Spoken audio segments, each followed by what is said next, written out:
Well, welcome to Vintage Farmhouse Antiques on YouTube, and this video is all about Wood & Sons Yuan, one of the most recognisable blue and white patterns made by the company during a long period of time in the 20th century. We're going to use this beautiful collection in front of you to demonstrate the different panel designs that they use, the different shapes and moulds. We're going to talk to you about the different factory marks that were used over the long period of production and how to date and assess your Yuan china.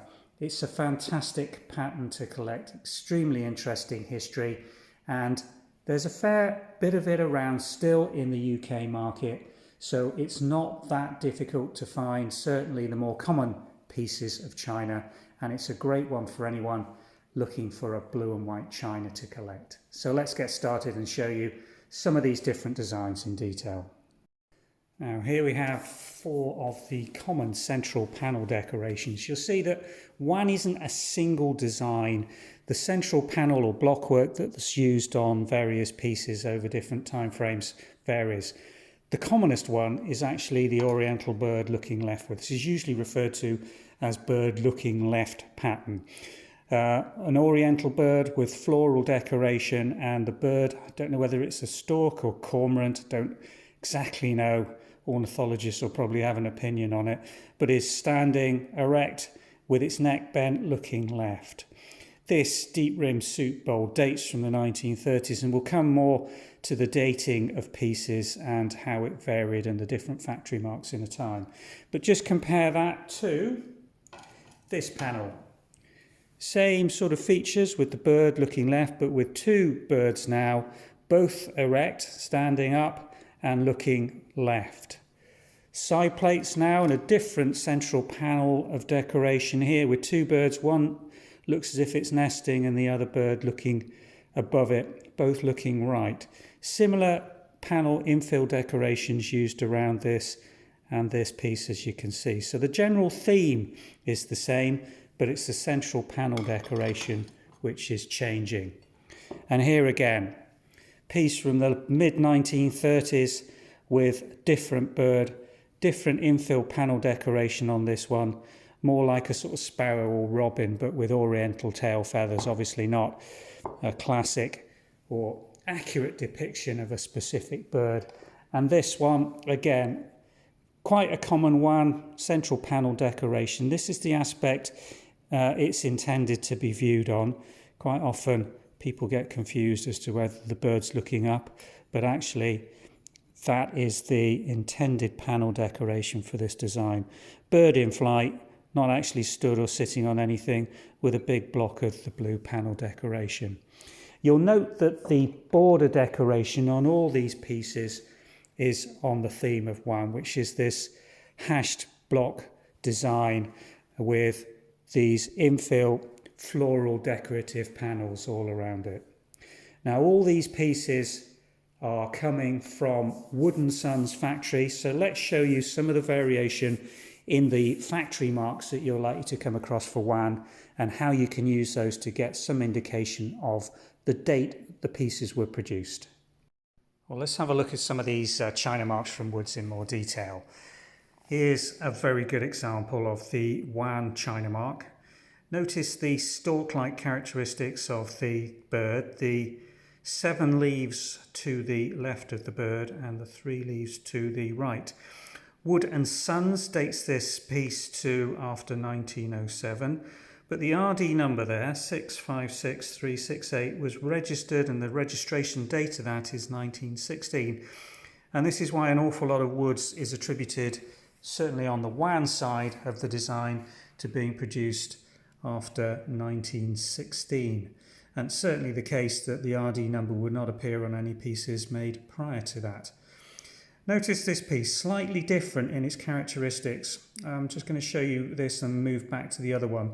But note the bird, slightly less prominent beak, still characteristic shape of the rest of the body, still 7 leaves to the left of it, but now 4 shards of grass to the right. Let me just go back to the previous one to show you the difference. Can you see that? Longer beak and leaves on the right at the base of the bird by the foot, as opposed to shards of grass.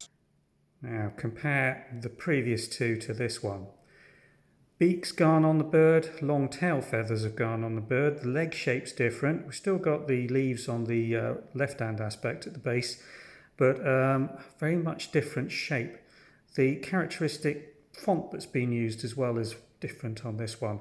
Yuan still with the abbreviation marks either side, but in a slightly squatter font, and the wooden suns along the base is much more curved.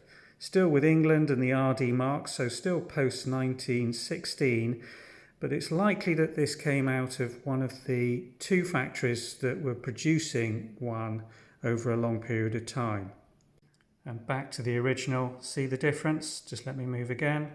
And on to a different variant. Here we've got dual markings. We've got Woods England impressed into the base, this little sugar basin, and Wooden Sons England with the RD mark again.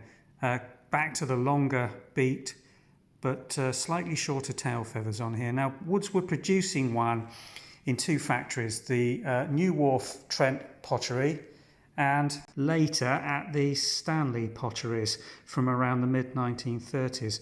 Now another change or variation in the mark here, this is on the base of a teacup, which usually don't have factory stamp marks, but this one has. Yuan again, Wooden Sons, and note the limited at the end of Wooden Sons, so dating this particular teacup to after 1910. Same RD mark. Most teacups, as here, are not stamped, no factory stamp on the base of here. All you get is the Woods England impress marks on the base of these.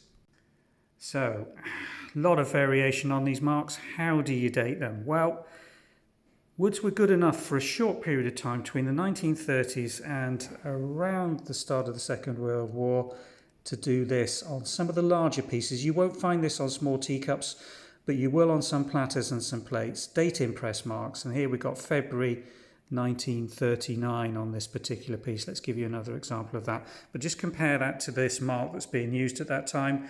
The stork-like looking Yuan bird, 7 leaves on the left and 3 on the right with Wooden Sons England and the RD Knight. So this one we know was being used at one of the factories in 1939. And another example on a 13-inch platter, slightly smudged Yuan mark, but similar stork-looking bird with Wooden Sons, and this one's got the date impress mark for October 1927. Now those date impress marks were only used for a short period between the end of the First World War and the start of the Second. So pieces produced before that are very unlikely to have the date impress marks. So the next thing to look at is the shapes. Now let's compare these two teapots. The octagonal earlier one on the left is probably dating from 1920s to the 1930s, and the later piece, the rounded, more modern shaped teapot on the right, is probably 1950s in its shape. But let's just show you the marks on both of these. You have to do this very carefully. Let me just get this one. Nice stork looking bird. Let me get that in focus for you. There we go. Wooden Sons England with the RD mark on the more modern one. And if I take the lid carefully off the older version, again, an almost identical mark, Wooden Sons England RD, but with Made in England on the base. But much earlier shape, not produced beyond the 1930s in all likelihood.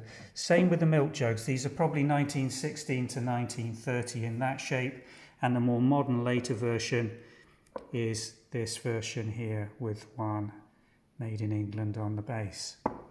Now Yuan was produced from, we think, around 1916. It may have been being produced earlier than that. Problem with some of these RD marks are you tend to latch on to the date when the registration of the pattern was made, and sometimes registrations of patterns were only brought in to protect the design from copyright or copying by other factories. So production sometimes predates the actual RD mark. But the dates for Yuan are usually quoted as 1916 through to around 1982, and then production restarted under new management and finally ceased. The very latest that's ever quoted is 2005. Now a very small amount of Woods Yuan can be found with these later China marks. Dishwasher proof, microwave safe. This was produced by Woods A short period of time between 2003 and when cessation finally occurred in 2005. But the majority of Wood's Yuan will be found on the China marks that we've showed you for production from the two factories between 1916 and around 1980. There's lots to choose from: dinnerwares, teawares, flatwares. There's lovely selections of different things. These later salt and peppers probably date from later production just by the size and design of them. The fact that they've got quite mid-century plastic stoppers in gives the game away. These gravy boats are probably much earlier. Just the shape, the octagonal shape tends to be the earlier design stuff. So if you've got an octagonal walled and base plate, then that's probably 1920s, 30s through to the 1940s. The rounder shapes, as we've shown you, are the later 1950s and 60s pieces. Teacups and saucers are perhaps the easiest thing to find. They vary in size slightly, and we do differentiate. Just have a look at these large. If I bring that forward, you can see the difference in scale between this large breakfast cup and the smaller teacup. All designs should have the interior wall decoration shown here, which really characterises all Yuan, no matter what central pattern that they've put on the blockwork central design. So it's a fantastic blue and white china design to collect. Plenty of it out there to get started with. Gives you that something slightly different from the standard blue willow that everybody else is going to have. And there are some lovely older antique shaped pieces such as that china teapot, which are going to be quite difficult to find, particularly in mint condition.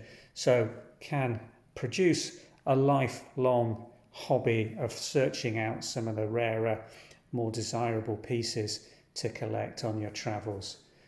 Woodenware, Wood & Sons, Yuan, China, blue and white, varying different colours available for the real connoisseurs, and a lovely thing to get your teeth into if you're a fan of blue and white china. Thanks for watching. Hope you found this video informative. We're going to be doing a series on varying blue and white china from the English and Staffordshire potteries over the coming months. So do subscribe to the channel, and if you've enjoyed watching, please give us a thumbs up and a like. Thank you now. Bye-bye.